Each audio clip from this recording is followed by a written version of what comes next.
Hello students, मैं हूं चंद्रकांत मिश्रा। स्वागत है आप सभी का आपके अपने यूट्यूब चैनल गणितगंज पर। स्टूडेंट्स, आज हम आए हैं एक नए चैप्टर के साथ। आपके सामने लाए हैं एक नया चैप्टर का नाम है दो चर वाले रैखिक समीकरण, जो कि चैप्टर 3 है। उसके लॉजिक को सीखेंगे और फिर क्वेश्चंस को सॉल्व करेंगे। जैसे कि उसका नाम है दो चर वाले रैखिक समीकरण। आप लोगों को चर को बताने की अब जरूरत नहीं है। चर आप समझते हो जिनका मान फिक्स ना हो, ठीक, एक्स वाई जेड, जिनके मान हमेशा बदलते रहते हैं। कभी x का मान 1 पाओगे, कभी 2 पाओगे, तो ये क्या होते हैं? चर। इसी तरह के किसी इक्वेशन में दो चर होते हैं। दो चर वाले रैखिक समीकरण से मतलब ही हुआ कि ऐसा इक्वेशन, ऐसा समीकरण जिसमें दो चर हों। जैसे कुछ समीकरण आपने देखे होंगे, 2x ऐसे होता होगा, 2x प्लस 3y और इक्वल टू 5, ऐसे करके कुछ दे दिया जाता है, ठीक। तो इन्हीं को हम कहते हैं दो चर वाले रैखिक समीकरण, ठीक। ये हो गए दो चर वाले रैखिक समीकरण। अब हम सीखेंगे कि ये आते कैसे, इनका हल कैसे निकाला जाता है और इनका जनरल फॉर्म क्या होता है, मतलब स्टैंडर्ड फॉर्म जिसको कहते हैं। क्या रिक्वायर्ड होता है, क्या जरूरी होता है कि हम इनके सॉल्व। अब यहाँ पर रहता क्या, एक्स और वाई के मान निकाले जाते हैं। ये वेरिएबल्स हैं, यानी चर हैं, इनके मान हमको निकालना रहता है। मान निकालने के लिए क्या चाहिए, कंडीशन क्या होनी चाहिए, वो सब हम यहाँ पर सीखेंगे या फिर पढ़ेंगे, ठीक। तो इसका जो स्टैंडर्ड फॉर्म होता है, यहां से अगर आप देखो तो 5 इधर ले आओ तो ये 2x plus 3y minus 5 equal to 0। हमें नहीं पता इसका मान मिलेगा या नहीं मिलेगा, सोल्यूशन होगा इसका कोई नहीं होगा, हमने जनरल ऐसे ही ले लिया है। तो कोई भी दो चर वाला रैखिक समीकरण इस फॉर्म का होता है। इसको अगर आप जनरल फॉर्म में लिखो, यहाँ पर x और y ले लिया, आप कुछ भी m n में ले सकते हो, मीन्स वेरिएबल हो, ठीक। तो यहाँ पर हम इसका जो स्टैंडर्ड फॉर्म होता है, व्यापक रूप होता है, ax plus B Y plus C equal to 0। इस टाइप के जितने भी इक्वेशन होते हैं वो क्या कहलाते हैं? दो चर वाले रैखिक समीकरण कहलाते हैं। यहाँ पर आप देख लो डबल वेरिएबल है, एक्स और वाई, इन्हीं को हम क्या कहते हैं? दो चर वाले रैखिक समीकरण इनको कहा जाता है। नेक्स्ट है, अगर आप यहां से देखो कि ये दो चर वाले रैखिक समीकरण है, कंडीशन यहाँ पर क्या है कि ये और बी दोनों जीरो नहीं होने चाहिए। इसकी कंडीशन क्या है कि ये नॉट इक्वल टू 0 होना चाहिए और बी भी नॉट इक्वल 0 होना चाहिए, दोनों जीरो के बराबर ना हो। तो इसको जनरल फॉर्म में लिख दिया जाता है कि ये square plus B square is not equal to 0, ठीक। ये दोनों जीरो ना हो तो इस टाइप के इक्वेशन को हम क्या कहते हैं? दो चर वाले रैखिक समीकरण कहा जाता है। अगर ये दोनों जीरो हो जाएंगे तो उससे इक्वल टू 0, इसका कोई मतलब नहीं होगा, इसीलिए कहा जाता है कि ये और बी दोनों नॉन जीरो होने चाहिए। ये हो गया। अब इस फॉर्म का हम कोई भी इक्वेशन ले सकते हैं, ठीक। जैसे हम ले लें 3x और प्लस में 4y इक्वल टू 20, ऐसे होता है। सी को जनरली उधर लिखा जाता है, स्टैंडर्ड फॉर्म में हम प्लस सी इधर ले आते हैं। इसको आप लिख सकते हो, ये मान लिया इस तरह का इक्वेशन दिया है, प्लस 20 दिया है, प्लस 20 इक्वल टू 0, इस टाइप का कोई इक्वेशन दिया है। ये किस फॉर्म में है? ax plus by plus C equal to 0, इस फॉर्म का कोई इक्वेशन है। इसमें जब आप देखोगे x का अगर कुछ मान रखो तो x के रिस्पेक्ट में हमें क्या मिलेगा? y का कुछ मान मिलेगा। तो हमें इस तरह के कई पेयर मिलेंगे, मतलब इनफाइनाइट, अनंत मिलेंगे, क्योंकि x के अनंत मान आप रखते चले जाओगे और y के उसी के रिस्पेक्ट में अनंत मान मिलते चले जाएंगे, जो x कामा y के फॉर्म के होंगे। तो यहां से आप देख सकते हो कि x कामा y क्या होता है। अगर आप पढ़े हो कार्टेशियन प्लेन, कार्तीय तल, तो या 2D, 2 डायमेंशन में ऐसे क्या होता है? दो अक्ष होते हैं प्लेन में। तो बेसिकली हम कहना ये चाह रहे हैं कि ये जो इक्वेशन होता है दो चर वाला रैखिक समीकरण, इसका जो इक्वेशन है वो दरअसल एक लाइन की इक्वेशन होती है, ठीक। आप जब 11th में पढ़ोगे तो लाइन की इक्वेशन होती है y equal to M x plus सी। सी कोई कांस्टेंट है, जैसे कि यहाँ पर m भी कुछ हो सकता है और y इधर रहता है। ये अगर इसको जनरलाइज फॉर्म में लिखा जाए, जैसे इसी को अगर y इक्वल टू लिखो तो क्या लिख सकते हो? 4y इक्वल टू लिख सकते हो, 20 उधर जाएगा, -20 और -3x, ठीक। तो इसको लिख सकते हो y इक्वल टू -3x और अपान में 4 और ये माइनस में 20 अपान में 4। तो y equal to M X और प्लस सी के फॉर्म में आप लिख सकते हो सारे इक्वेशंस को। तो यहां से आप देखोगे कि ये एक लाइन की ही इक्वेशन है, और लाइन की इक्वेशन होने के नाते x और y के जो ऑर्डर्ड पेयर आपको मिलेंगे, x का मान रखोगे y के मान निकलते चले आएंगे, वो क्या होंगे? वो सभी इस लाइन पर, इस इक्वेशन की जो लाइन है उस पर स्थित कोई ना कोई बिंदु होंगे। उम्मीद है अब आपको ये बात समझ में आ गई होगी। इसी तरह अगर हम इजी थोड़ा ले ले इक्वेशन, जैसे x माइनस 2y ले लें, ये क्या है, x minus 2y equal to 0। यहां पर c की वैल्यू हमने क्या रख दिया है, 0, c की वैल्यू 0 मान ली है। ठीक, ये भी एक इक्वेशन है, दो चर वाला रैखिक समीकरण है। a और b नॉन जीरो हो, c 0 हो सकता है। कंडीशन में ये नहीं लिखा है कि c नॉट इक्वल टू 0, खाली ये और b ये दोनों 0 ना हो। तो अगर हम इसको x माइनस 2y एक इक्वेशन ले ले, तो यहां से अगर हम निकालें x का मान 2 रख दें, हालांकि 1 भी रख सकते हैं, पॉइंट में आएगा तो पॉइंट में हम नहीं दिखा रहे हैं, वरना आप हो सकता है ना समझ पाओ। हम इंटीजर से ले रहे हैं क्योंकि हमें एक लाइन बनाना है और उसके थ्रू आपको समझाना है। हम x की वैल्यू क्या ले लें, 2 ले लें, x इक्वल टू 2, तो क्या बन जाएगा, 2 माइनस 2y इक्वल टू 0। ये 2 उधर जाएगा, माइनस 2 हो जाएगा, तो minus 2y equal to minus two और माइनस 2 से कैंसिल हो जाएगा, माइनस 2 1 जा 2, तो y इक्वल टू क्या आएगा, 1। यहां से देख रहे हो जब x का मान 2 निकला तो y का मान क्या निकला, x का मान जब 2 रखे तो y का मान निकला 1। तो ये किसके इक्वल आ गया, पहली वैल्यू आपकी आई x का मान 2 और y का मान 1, तो x कामा y किस फॉर्म का आ गया, 2 कामा y के फॉर्म का आ गया। अगर आप ऐसे एक टेबल बना लो जिसमें एक जगह x का मान, ये आप पढ़े होंगे 8th में, ठीक, सारणी विधि, यहां से ये x के मान होंगे, ये y के मान, x का मान हमने 2 रखा तो y का मान क्या मिल गया, 1 मिल गया।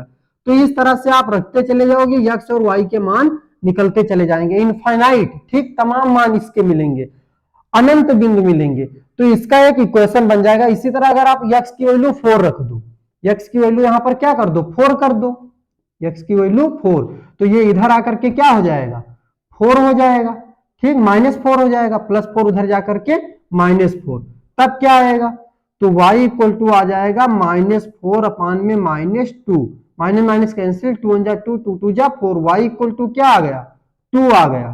ठीक, जब x का मान 4 रखे तो y का मान क्या आ गया, 2 आ गया, तो यहाँ x कामा y क्या आ जाएगा, 2, 4 कामा 2 आ जाएगा, x का मान 4 y का मान 2, तो यहाँ से 4 2, इस तरह से सब निकलते चले आएंगे। ठीक, तो आप देख रहे हो यहां से अगर आप देखो तो x इक्वल टू 2y है, यानी x का मान y के 2 गुने के बराबर है। तो x अगर आप 3 रख दोगे तो क्या हो जाएगा, y का मान, x का मान y के 2 गुने में है। ठीक, तो x अगर आप यहां पर y का मान 3 रख दोगे, y का मान 3, तो x क्या हो जाएगा, 6 हो जाएगा, क्योंकि x क्या है, y का 2 गुना है। ऐसे भी निकाल सकते हो, तो आप देखोगे इनफाइनाइट मान, x कामा y नेक्स्ट में कहां चले जाएंगे, x कामा y चले जाएंगे 6 कामा 3, यहां पर देखो हर जगह y का 2 गुना है, x y का 2 गुना, y का 2 गुना, तो ऐसे निकाल सकते हो। तो ये एक लाइन फॉर्म कर लेंगे, ये क्या कर लेंगे, एक लाइन फॉर्म कर लेंगे, 2 कामा, मान लो ये 2 है पॉइंट और ये 1 है, तो इस टाइप की एक लाइन बनेगी। ये अच्छा आपको ग्राफ में समझ में आएगा, ग्राफ पेपर पर, लेकिन ये इस लाइन की इक्वेशन होगी। ये किस लाइन की इक्वेशन है, x minus 2y equal to 0 की इक्वेशन है, और उस लाइन की, उस इक्वेशन की ये लाइन है। ठीक, ये रेखा है, इस पर जो स्थित बिंदु है, ये जो आप देख रहे हो x कामा y, ये क्या होंगे, ये इस लाइन पर स्थित किसी न किसी बिंदु के निर्देशांक होंगे। उम्मीद है अब आपको बात समझ में आ गई होगी। हम कहना ये चाह रहे हैं कि x और y जो है, ये अगर इस टाइप का कोई इक्वेशन है ax plus by plus c equal to 0, तो इसमें x कामा y जो निकलेगा वो इस लाइन पर स्थित कोई ना कोई बिंदु होगा। जैसे यहाँ पर x कामा y के क्या मान क्या निकले, 2 कामा 1, 4 कामा 2, 6 कामा 3, ये सब क्या होंगे, ये इस लाइन पर स्थित कोई ना कोई बिंदु होंगे। ठीक, तो इसी तरह अगर आप इसके रिस्पेक्ट में इसी के संगत एक दूसरी इक्वेशन ले लो, कुछ भी, ये x माइनस 2y है, आप दूसरा यही ले लो, ये वाली इक्वेशन, तो ये दो इक्वेशन जो होंगे, इसका भी x कामा y के फॉर्म में कोई एक लाइन बनेगी। मान लो कुछ भी हो सकता है, हमें नहीं पता इसकी लाइन कैसी होगी, ये ऐसी हो सकती है, ऐसी, ठीक, कुछ भी हो सकता है। तो इसके भी तमाम पॉइंट होंगे, इस मतलब जो इस लाइन पर जितने भी बिंदु हैं, 1 2 3 4 अनंत बिंदु है, आपको पता है रेखाओं पर स्थित अनंत बिंदु होते हैं। अनंत बिंदु का बिंदुपथ ही क्या होता है, एक रेखा होती है। ठीक, तो इस पर अनंत बिंदु होंगे, ये सभी बिंदु इस इक्वेशन के, यक्स कामा वाई वाले कोई ना कोई मान होंगे, या आप उल्टा कह सकते हो कि यक्स कामा वाई के तरह जितने भी यक्स और वाई के हल हैं इस इक्वेशन के, इस समीकरण के, वो सब इसके इस समीकरण के रेखा पर स्थित कोई ना कोई बिंदु होंगे। ये समझ में आपको आ गया होगा कि कोई इक्वेशन है तो उस इक्वेशन में यक्स और वाई के जो संगत मान होते हैं, यानी यक्स रखो उसके रिस्पेक्ट में जो वाई मिले, उस टाइप के अनंत बिंदु मिलेंगे, और वो सभी बिंदु इस समीकरण की जो रेखा उस पर स्थित कोई ना कोई बिंदु होंगे। अब हम कहते हैं कि इन दोनों के हल कौन से होंगे। अगर ये दोनों समीकरण हैं तो इन दोनों के हल कौन कहलाएंगे। तो हल आपको पता है, कोई यक्स का कुछ मान निकलेगा, और मान लिया यक्स का मान निकला यन और वाई का मान निकला यन, ठीक। तो यक्स कामा वाई पर जो होगा वो एम कामा यन कोई बिंदु होगा, और क्योंकि ये यक्स कामा वाई दोनों समीकरणों को हल करके निकाला गया है, इसलिए यक्स कामा वाई के द्वारा निकला हुआ जो बिंदु होगा एक यम कामा यन, वो इन दोनों रेखाओं पर स्थित होगा। अब कहने का मतलब यह है कि जो इनका हल होता है वो इन दोनों रेखाओं का, दोनों लाइंस का पॉइंट ऑफ इंटरसेक्शन होता है, प्रतिच्छेदी बिंदु होता है, ये हम कहना चाह रहे थे। तो यहां से आपको समझ में आ गया होगा कि किसी लाइन में हम क्यों कहते हैं कि उसका हल जो होगा तो वो एक बिंदु पर दोनों रेखाएं उस बिंदु पर प्रतिच्छेदित करेंगी, तो वो जो बिंदु का निर्देशांक है वही रेखाओं का हल होता है। ये इसीलिए क्योंकि दो अनंत बिंदु होंगे, दोनों के हल के अनंत बिंदु होंगे उस रेखा पर, और हर बिंदु उस रेखा पर स्थित किसी न किसी यक्स और वाई के संगत मान होंगे, ठीक। और जो उभयनिष्ठ दोनों कॉमन पॉइंट होगा वही दोनों समीकरणों का हल होगा यक्स और वाई का। ये यक्स और वाई जो निकला वो दोनों समीकरणों के मदद से निकाला गया है, इसलिए ये बिंदु के बाद यहाँ पर अगर आप देखो तो एक समीकरण a1x प्लस b1y और प्लस में c1 इक्वल टू 0, और दूसरा समीकरण a2x प्लस b2y और प्लस में c2 इक्वल टू 0। इस टाइप के दो इक्वेशन होते हैं। इसके लिए क्या होना चाहिए, a1 स्क्वायर और प्लस में b1 square is not equal to 0 होना चाहिए, ये 0 ना हो। अगर 0 हो गया तो ये दो चर वाला रैखिक समीकरण नहीं कहलाएगा। और ये a2 स्क्वायर और plus b2 square is not equal to 0, ये भी 0 के बराबर नहीं होना चाहिए, ठीक। तो ये इस टाइप के दो समीकरण हो गए। दोनों समीकरणों की कोई ना कोई रेखाएं होंगी। हम यक्स और वाई के मान निकालकर कोई 2 या 3 बिंदु, आपको पता है रेखा खींचने के लिए हमें कोई 2 बिंदु की जरूरत होती है, 2 बिंदु निकालने रेखा बन जाएगा। तो इसके कोई यक्स और वाई के, मतलब यक्स के संगत वाई के 2 मान निकाल लेंगे दोनों समीकरणों के, फिर दोनों समीकरणों के लिए रेखाएं खींचेंगे, दोनों रेखाएं एक दूसरे को जहां इंटरसेक्ट करेंगी, कट करेंगे, वही इन दोनों समीकरणों में यक्स और वाई का हल हो जाएगा। अब आपको एक चीज और पता होगा, प्लेन में अगर कोई लाइन, 2 लाइन पड़ी है तो उनके खाली 3 ही कंडीशन हो सकते हैं। 3 कंडीशन कौन सी, या तो वो लाइन एक दूसरे के पैरेलल होंगी, समांतर होंगी, या फिर एक दूसरे को कहीं ना कहीं इंटरसेक्ट करेंगी। मान लिया ऐसे हैं, समांतर नहीं है, तो ये क्या करेंगी, आगे जाकर इस पॉइंट पर इंटरसेक्ट कर देंगी, समझ गए।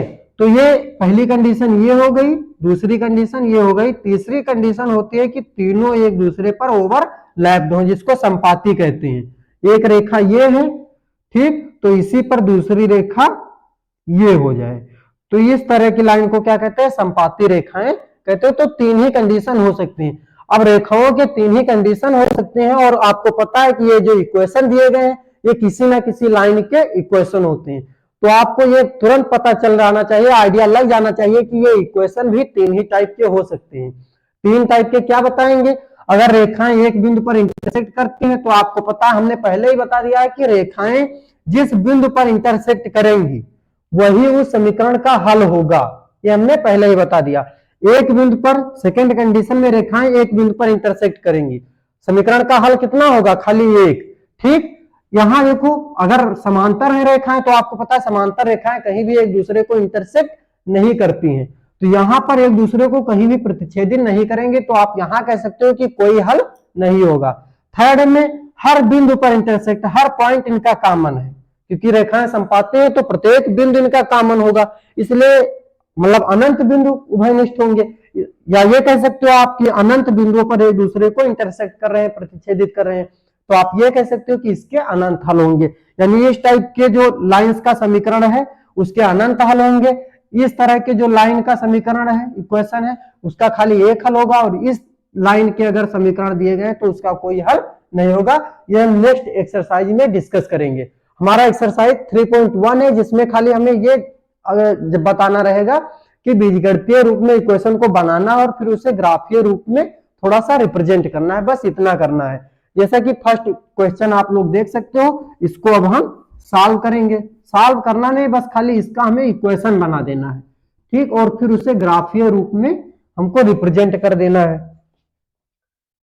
क्वेश्चन आप लोग पढ़ सकते हो। क्वेश्चन में क्या लिखा है कि आफताब अपनी पुत्री से कहता है, क्या कहता है कि 7 वर्ष पूर्व में तुमसे 7 गुनी आयु का था, अब से 3 वर्ष बाद मैं तुमसे 3 गुनी आयु का रह जाऊंगा। कहें इस कथन को बीजगणितीय व ग्राफीय रूप में व्यक्त कीजिए। ग्राफीय रूप का मतलब क्या हुआ कि कांतीय तल बनाओ, कार्टेशियन प्लेन, और उसमें लाइन को रिप्रेजेंट करो। दो समीकरण बनेंगे, दोनों समीकरणों की जो रेखाएं उनको रिप्रेजेंट करना है और फिर बता देना है। अगर इंटरसेक्ट करेंगे एक पॉइंट पर तो एक हल, नहीं कट कर रहे हैं तो कोई हल नहीं, और अगर क्या है संपाती हैं तो अनंत हल हो जाएंगे। तो हम सॉल्व करेंगे। मान लेंगे कि माना आप किसका है नाम, क्या, हाँ आफ्ताब नाम है, तो मान लेंगे कि माना आफ्ताब की आयु x और उसकी पुत्री का आयु y है, ठीक, वर्तमान आयु, और जो वर्तमान आयु है यही माना जाता है, ठीक, क्योंकि वर्तमान आयु ही निकालनी रहती है। तो मानेंगे कि माना आफ्ताब की वर्तमान आयु, आफ्ताब की वर्तमान आयु, आफ्ताब की वर्तमान आयु x वर्ष, ये मान लिए, तथा आफ्ताब लिख दें यार, नहीं तो कंफ्यूज हो जाओगे, तथा आफ्ताब की पुत्री, आफ्ताब की पुत्री की वर्तमान आयु क्या मान लें, y वर्ष, ठीक। अब यहां पर हम पूरी लैंग्वेज नहीं लिखेंगे, इसको हम फर्स्ट कंडीशन मान लेते हैं, प्रथम शर्त। फर्स्ट कंडीशन क्या है कि कहता है, कंडीशन वो खुद अप्लाई कर रहा है, वो कहता है कि 7 वर्ष पूर्व में तुमसे 7 गुनी आयु का था।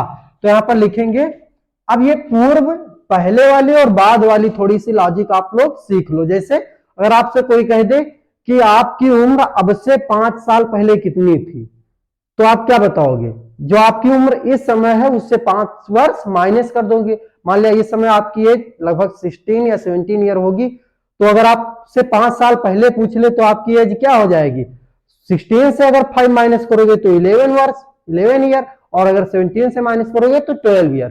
तो ये हो गई पूर्व की, पहले की बात। अगर 5 वर्ष पहले की बात करें, अगर कोई कहते कि 2 साल बाद आप कितने साल के रहोगे, तो 17 में 2 19 ईयर हो जाएगा, और ये 16 में 2 18, मतलब अगर बाद की बात करें तो आप 2 ऐड करोगे, पहले की बात करें तो 2 सब्ट्रैक्ट कर दोगे।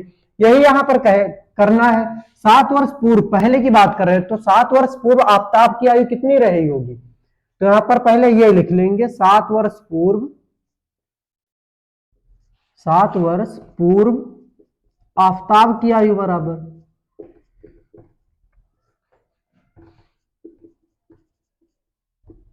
7 वर्ष पूर्व आफ्ताब की आयु क्या हो जाएगी, x माइनस 7 ईयर, ठीक, x माइनस 7 वर्ष, और 7 वर्ष पूर्व आफ्ताब की पुत्री की आयु, पुत्री की भी आयु तो देखनी है, पुत्री की आयु ये कितनी होगी, पुत्री की आयु क्या माने हो, y, तो y माइनस 7, उसकी एज से भी 7 ईयर माइनस करोगे, क्योंकि 7 वर्ष पूर्व उसकी भी एज रहेगी। अब शर्त क्या है, कंडीशन क्या है, प्रथम शर्तानुसार, ठीक, फर्स्ट कंडीशन क्या कहती है,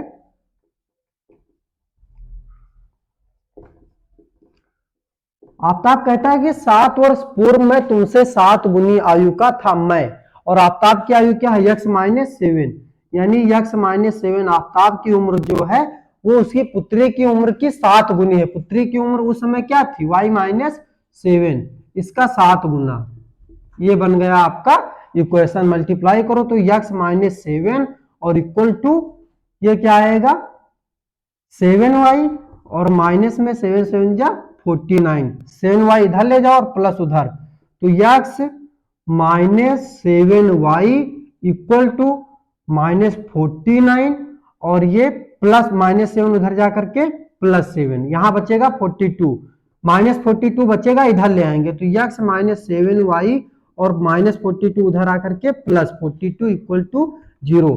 ये इक्वेशन बन गया a1x plus b1y plus c1 equal to 0। a1x, a1 की जगह पर क्या है 1, प्लस b1y, b1 की जगह पर क्या -7 प्लस c1, c1 की जगह पर +42 इक्वल टू 0। ये एक इक्वेशन बन गया, ये एक समीकरण बन गया,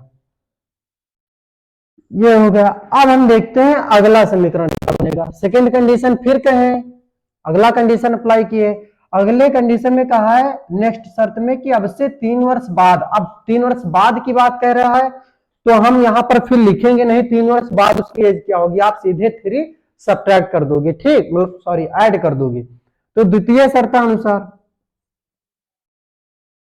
शर्तानुसार सेकेंड कंडीशन में वो क्या कहता है, सेकेंड कंडीशन में कहता है कि अब से 3 वर्ष बाद मैं तुमसे 3 गुनी आयु का रह जाऊंगा। तो अब से 3 वर्ष बाद उसकी आयु कितनी हो जाएगी, x प्लस 3, और ये किसके बराबर होगी, और उसकी आयु कितनी हो जाएगी y plus 3, sorry y plus 3, 3 वर्ष बाद y प्लस 3 होगी।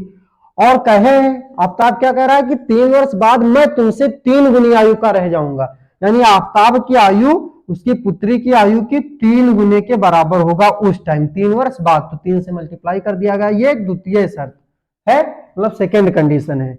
यहां से सॉल्व करोगे x प्लस 3 इक्वल टू ये हो जाएगा 3y, 3 का मल्टीप्लाई y से, प्लस 3 3 जा 9, 3y इधर आएगा तो x माइनस 3y, और ये प्लस 3 है इधर आकर के प्लस 9 हो जाएगा -9 इक्वल टू 0। तो x माइनस 3y और ये -6 इक्वल टू 0।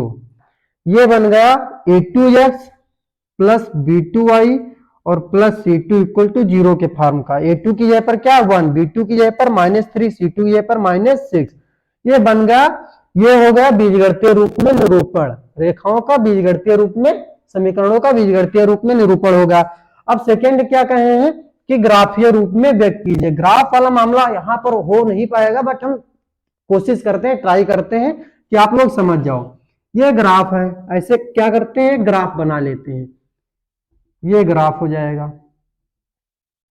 अब इतना तो बताने की जरूरत नहीं है कि ये y एक्सिस होता है और ये x एक्सिस होता है, x अक्ष होता है, इतना तो आपको पता है। ये x डैश और ये y डैश, ये होता है, ठीक। इधर सभी पॉजिटिव नंबर लिए जाते हैं, धनात्मक, और ये दूरी बराबर डिस्टेंस पर होती है, ठीक ऐसे।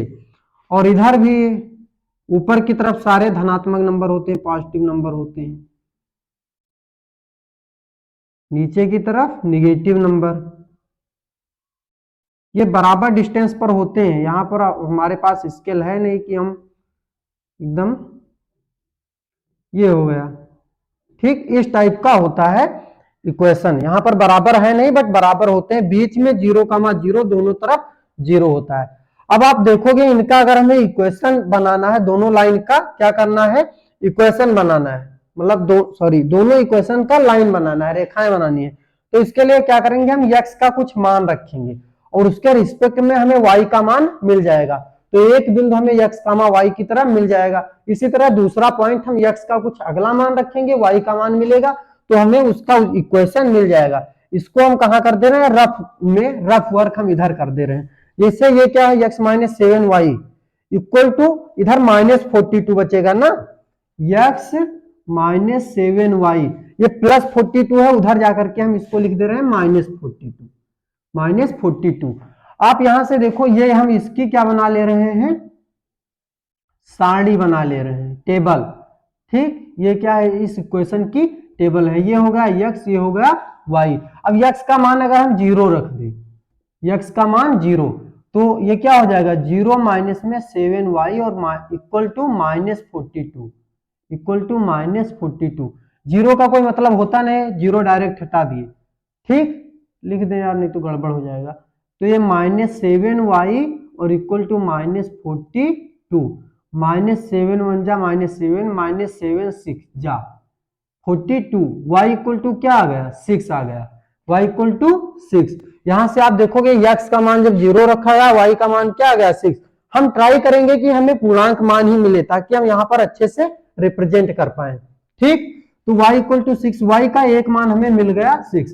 अब हम इसे हटा दे रहे हैं। अगला मान हम क्या रख सकते हैं, अगला मान अगर आप 2, 3, 4 रखोगे तो पूरी तरह डिवाइड नहीं होगा। हमें कुछ ऐसा मान रखना है कि x का मान रखना है कि उधर जाकर ये क्या होगा, उसमें ऐड होगा। माइनस प्लस है, उधर जाकर के माइनस हो जाएगा, माइनस माइनस ऐड होंगे, ये तो आपको पता है, जुड़ जाएंगे। तो जुड़ करके कुछ ऐसा आए कि 7 से डिवाइड हो जाए। हमें x का कुछ ऐसा मान यहाँ पर रखना है, तो हम x का मान क्या रख देंगे 7। x का मान 7 रखेंगे। 7 minus 7y equal to minus 42।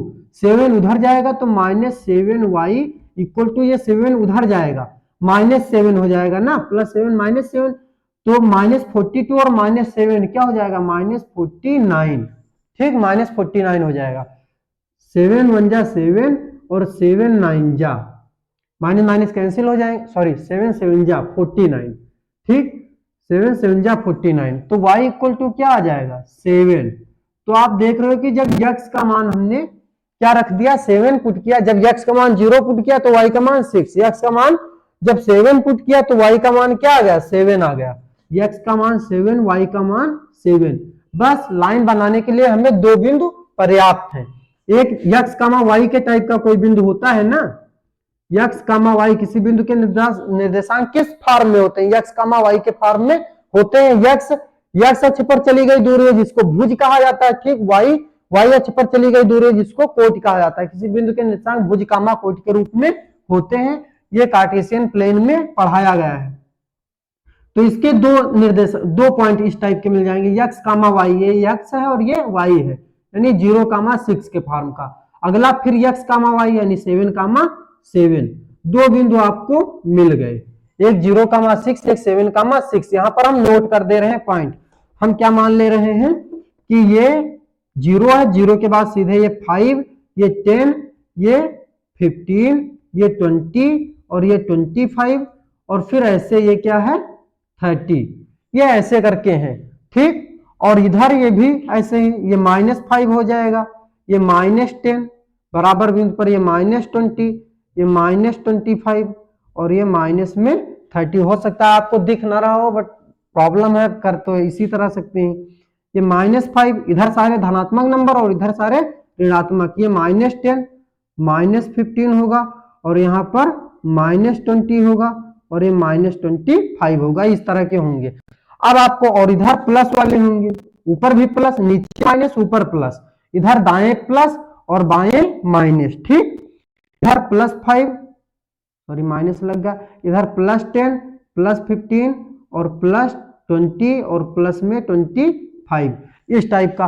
अब आपको हो सकता है हम ग्राफ वाला एक ही क्वेश्चन बता पाए, क्योंकि ग्राफ यहाँ है नहीं तो काफी ज्यादा प्रॉब्लम होती है। हम मेथड बता दे रहे हैं तो आप लोग ग्राफ पर आराम से कर सकते हो। 0 कामा 6, 0 क्या है x अक्ष पर चली गई दूरी, ये x अक्ष पर चली गई दूरी, मतलब x अक्ष पर ना इधर जाता है ना इधर जाता है, x अक्ष पर 0, y अक्ष पर 6 कहां पॉजिटिव डायरेक्शन में, धनात्मक दिशा +6 है, तो 5 के बाद लगभग 6 यहां आएगा, तो 0 और 6 का निर्देशांक क्या होगा, ये वाला पॉइंट, ये क्या है लगभग 0 कामा 6 है। एक बिंदु ये मिल गया। दूसरा बिंदु 7 कामा 7 है, यानी x पर भी 7 मात्रक, 7 मात्रक, 7 यूनिट और y पर भी 7, तो ये लगभग 7 है, ये 7, 6 के बाद 7, यही तो लगभग आएगा। ये y अक्ष पर 7 और ये लगभग x अक्ष पर 7 होगा, ये x अक्ष पर 7 होगा। ठीक, तो ये इसकी इस लाइन की एक इक्वेशन बन गई, ये इस लाइन की एक इक्वेशन बन गई। सब गड़बड़ हो गया है, ये लगभग यहां पर होगा। ठीक, तो इस टाइप की एक इक्वेशन बन गई इस लाइन की। एक किस लाइन की इक्वेशन है, कौन सी है, x माइनस 7y और +42 इक्वल टू 0, ये किस लाइन की इक्वेशन है, x minus 7y +42 equal to 0, इस लाइन की ये इक्वेशन है। नेक्स्ट वाला इक्वेशन आपका ये इक्वेशन है, ये इक्वेशन हम इधर सॉल्व कर ले रहे हैं। जैसे x minus 3y equal to, ये -6 है, उधर जाकर के +6 हो जाएगा, x minus 3y equal to 6। अब हम क्या करेंगे, x का कोई ऐसा मान रखेंगे मतलब कि हमें पूरा y का मान कोई इंटीजर ही मिले, पॉइंट में ना मिले। इंटीजर मिलेगा तो हम आसानी से लाइन बना पाएंगे, क्योंकि यहाँ पर पॉइंट में तो कोई मान होता नहीं है, और अगर होगा तो आपको निकालना पड़ेगा, पॉइंट में रखना पड़ेगा, तो प्रॉब्लम्स होगी। इसीलिए हम यहाँ पर x का मान पहले 0 रख देते हैं। इसका भी एक ऐसे बना लो आप टेबल, इसका टेबल कहाँ बना दें, यहां, ये नेक्स्ट इक्वेशन का टेबल है, ठीक। ये x का मान, ये y का मान।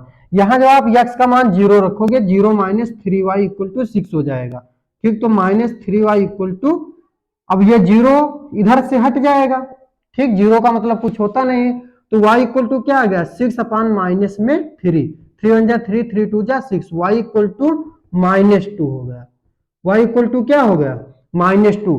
तो x का मान 0 तो y का मान -2, x का मान 0 तो y का मान -2।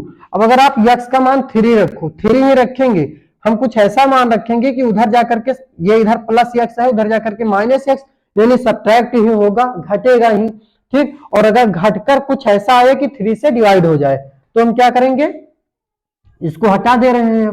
अब x का मान हम पुट कर देंगे, x का मान 3 पुट कर दे, तो 3 माइनस में 3y इक्वल टू 6, तो -3y इक्वल टू 6, और ये -3 हो जाएगा, इधर +3 जाएगा -3, तो -3y इक्वल टू आ गया +3, 6 में से 3 माइनस होगा, 3 बचेगा, -3 1 जा 3, ये इधर माइनस लग जाएगा, इधर से हटेगा, y इक्वल टू -1 आ गया।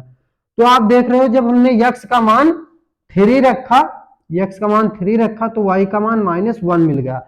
यहां से भी आपको x, y के फॉर्म के 2 मान मिलेंगे, x, y के तरह 2 मान मिलेंगे, कौन सा, एक 0, -2 और एक 3, -1, 3x का मान और -1 y का।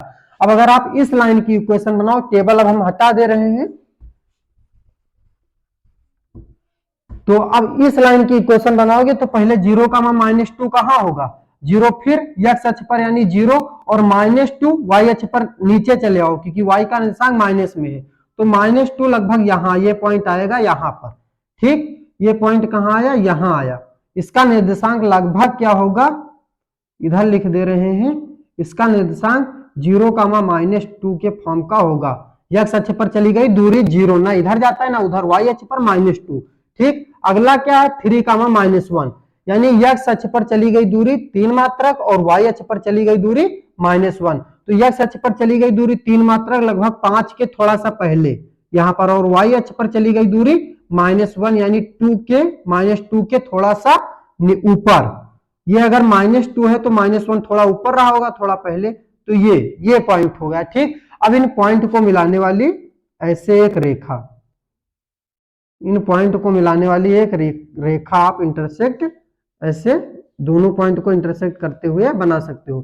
तो देख रहे हो, ये एक लाइन की इक्वेशन बन गई। क्योंकि हमें यहाँ पर कहे नहीं है कि हल निकालो, इसलिए हम हल नहीं निकालेंगे, हल निकालेंगे भी तो कुछ निकल आएगा, सॉल्व करके आप देख सकते हो। यहां से हमने खाली इन दोनों रेखाओं का समय, मतलब दोनों समीकरणों की रेखाएं खींचनी थी, ग्राफीय रूप में व्यक्त हो गया, और ये उसका बीजगणितीय रूप है। ये किस लाइन का इक्वेशन है, ये x - 3y = 6, ये इसका इक्वेशन है, आप ऐसे ही लिखोगे, ये इस इक्वेशन की लाइन है। दोनों उस बिंदु पर जाकर इंटरसेक्ट करेंगे, यहां पर दिख नहीं रहा है कि कहीं कट करेंगे, लेकिन हो सकता है कट करें, ठीक। कट क्यों करेंगे, क्योंकि दोनों समीकरणों का कोई ना कोई हल होगा, जो हल होगा x और y का, x, y के उसी बिंदु पर ये एक दूसरे को इंटरसेक्ट करेंगे, कट करेंगे। उम्मीद है आपको समझ में आ गया होगा। इस क्वेश्चन को आप नोट कर लीजिए, स्क्रीनशॉट ले लीजिए। एक्सरसाइज के नेक्स्ट क्वेश्चन को हम नेक्स्ट वीडियो में सॉल्व करेंगे। तब तक के लिए जय हिंद, धन्यवाद।